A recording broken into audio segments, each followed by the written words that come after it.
Very good morning, students. Today our topic is unimolecular nucleophilic substitution reaction SN1 reaction. Here one stand for the molecularity of the reaction because molecularity of the reaction is one. That is why we use term unimolecular. Here one is stand for unimolecular and for nucleophilic or S for substitution reaction. Now SN1 reaction is nucleophilic unimolecular nucleophilic substitution reaction. In this reaction, in the general way, we know that CCl bond will break and nucleophile will replace Cl ion and it will form nucleophilic product. Now in the first step, firstly the CH bond will break. Firstly CH bond will break and it form a carbocation. And this step and the carbocation will describe the stability and the ease of the SN1 reaction. Now in the second step, what will happen? The nucleophile will attack on the C plus on carbocation and it will form two products. If you will see towards the tertiary carbocation, now you will see that the nucleophile attacks on the front side, and in the second step nucleophile will attack from the back side. तो यहाँ पर आप देख रहे हैं nucleophile का attack एक बार front से हो रहा है और एक बार बैक से हो रहा है। जब न्यूक्लियोफाइल का अटैक फ्रंट से हो रहा है तो वो एज एक्स को रिप्लेस कर रहा है और वही सिमेट्री वही पोजीशन CH बॉन्ड की रिटेन कर रहा है। तो ये जो प्रोडक्ट बनाएगा रिटेंशन प्रोडक्ट बनाएगा। दूसरे केस में जब न्यूक्लियोफाइल बैक साइड से अटैक कर रहा है, तो nucleophile is attacking from the back side, then the symmetry will become inverted. तो ये प्रोडक्ट क्या कहलाएगा? This product is known as inversion product. तो आपको याद होगा SN2 रिएक्शन में केवल इन्वर्जन हो रहा था, यहाँ पर रिटेंशन और इन्वर्जन दोनों होगा क्योंकि न्यूक्लियोफाइल एक बार फ्रंट साइड से अटैक करता है और एक बार बैक साइड से अटैक करता है। ठीक है, तो अगर इसकी हम ब्रीफिंग देखें तो क्या कह सकते हैं कि जो SN1 रिएक्शन है इट इन्वॉल्व्स टू स्टेप, तो it is a two step process. दूसरा, in this reaction inversion and retention of the product will take place and the last one जो रेट ऑफ रिएक्शन है वो depend करती है इस पर टर्शियरी टर्शियरी एल्किल हैलाइड पर डिपेंड करेगी। यानी रेट ऑफ रिएक्शन जो है वो केवल एक ही रिएक्टेंट पर डिपेंड करेगी और एक ही रिएक्टेंट पर डिपेंड करेगी, इसलिए इसकी मॉलिक्यूलरिटी कितनी है? 1। इसीलिए इसको हम क्या कह रहे हैं? Unimolecular reaction. अब देखिए क्या होगा, कैसे इसकी स्टेबिलिटी को हम डिफाइन करेंगे। इसकी स्टेबिलिटी को कैसे डिफाइन किया जाएगा? तो देखिए इसकी जो रिएक्शन की जो ईज है, SN1 की जो ईज है कैसे कितनी आसानी से होगी, ये डिपेंड करता है स्टेबिलिटी ऑफ कार्बोकेटाइन। जितना ज्यादा कार्बोकेटाइन स्टेबल होगा उतनी ही इजी टेंडेंसी होगी SN1 रिएक्शन की। देखिए हमें यहाँ पे लिखा हुआ है greater stability of carbocation, easy tendency to undergo SN1 reaction. तो आपको पता है सबसे ज्यादा टर्शियरी कार्बोकेटाइन होता है स्टेबल, उसके बाद सेकेंडरी और उसके बाद प्राइमरी।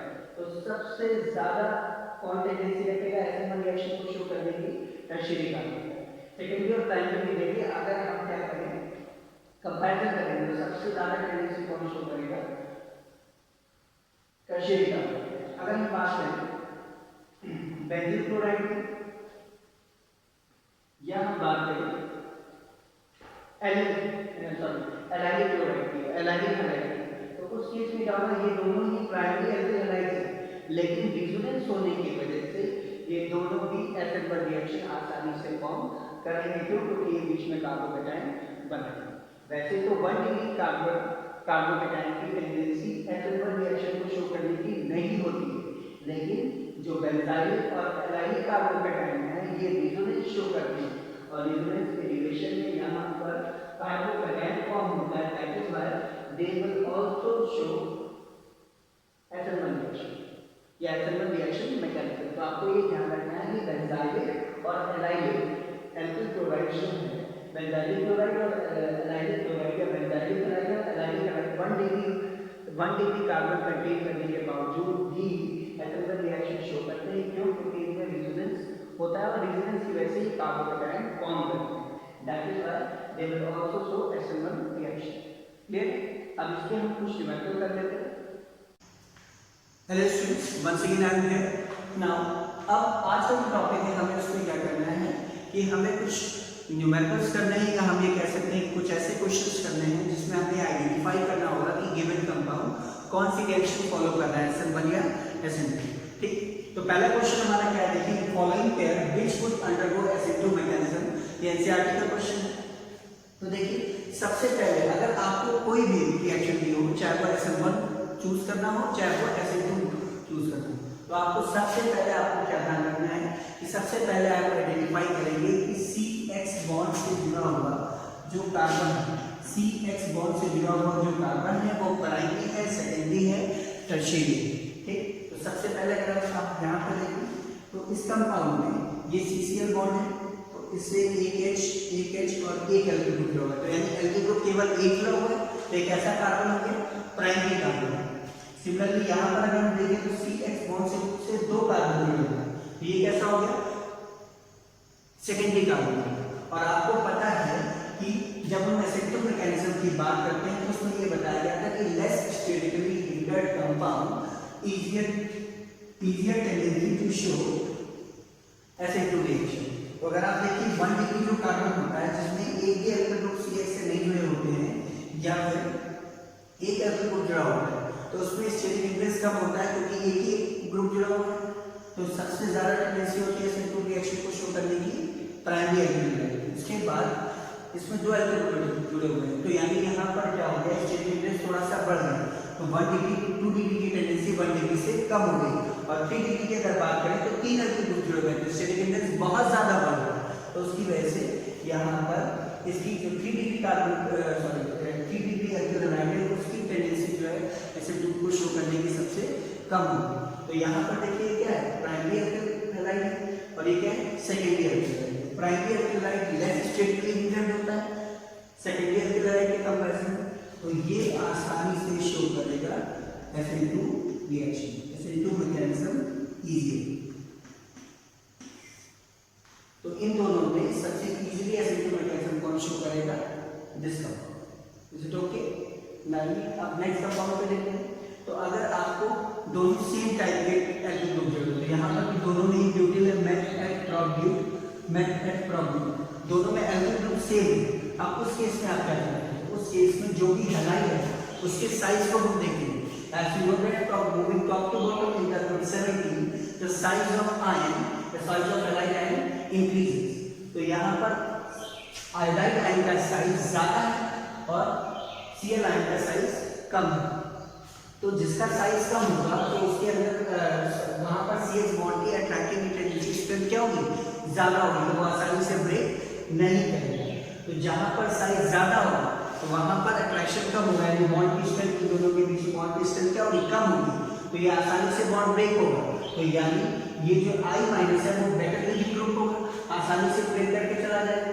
तो बेटर लिविंग ग्रुप होने की वजह से ये आसानी से SN2 रिएक्शन को शो करेगा।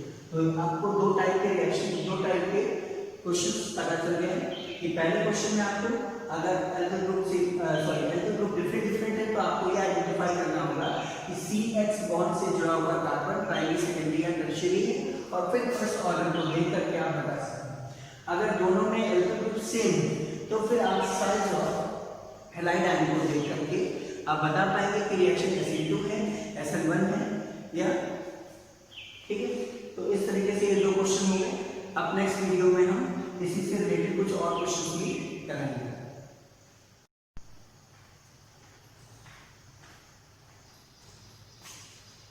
अब देखिए नेक्स्ट क्वेश्चन जो है हमारा, इसमें ये पूछा है following pair which would undergo faster S1 mechanism, तो कौन सबसे ज्यादा तेजी से S1 मैकेनिज्म देगा।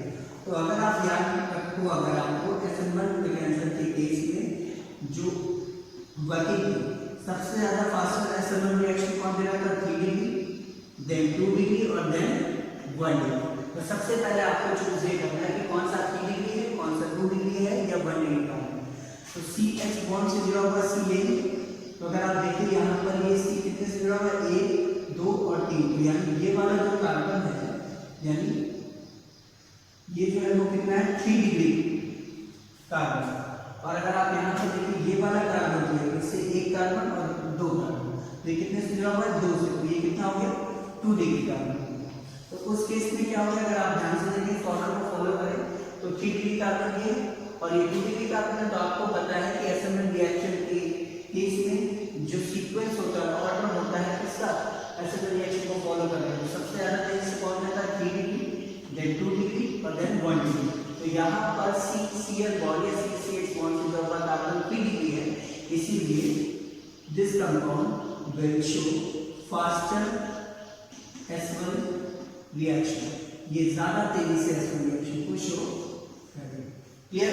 दूसरा कंपाउंड अगर देखते हैं, दोनों ही केस में देखेंगे एल्केन एंड सेम, तो अब हमें क्या देना है, CX बॉन्ड देना है। तो यहाँ पर C मेंशन कर दें, यहाँ पर एक C होगा और ये भी क्या होगा, C होगा। तो अगर आप ध्यान से देखेंगे तो यहाँ पर CCl बॉन्ड से ये C है, तो इससे पूरा ये एक एल्केन ग्रुप जुड़ा हुआ है पूरा।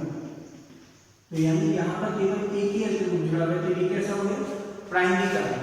और अगर आप यहाँ पर देखें तो इस CCl बॉन्ड से कितने जुड़े हुए हैं, एक C ये जुड़ा हुआ और एक C ये जुड़ा हुआ, तो ये कैसा हो गया, 2 डिग्री का कार्बन। और इसी ऑर्डर को अगर हम फॉलो करें तो 1 डिग्री और 2 डिग्री में बेटर फास्टर S1 रिएक्शन कौन देता है, 2 डिग्री। तो यानी due to having 2 degree carbon on CCl bond, it will show faster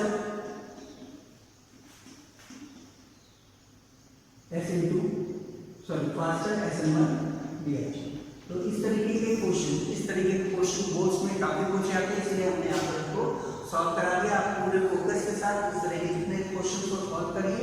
इसी तरह की कोई प्रॉब्लम आती है वो कमेंट सेक्शन में जाकर के आप कमेंट करिए या व्हाट्सएप ग्रुप पे भी डायरेक्टली आस्क कीजिए।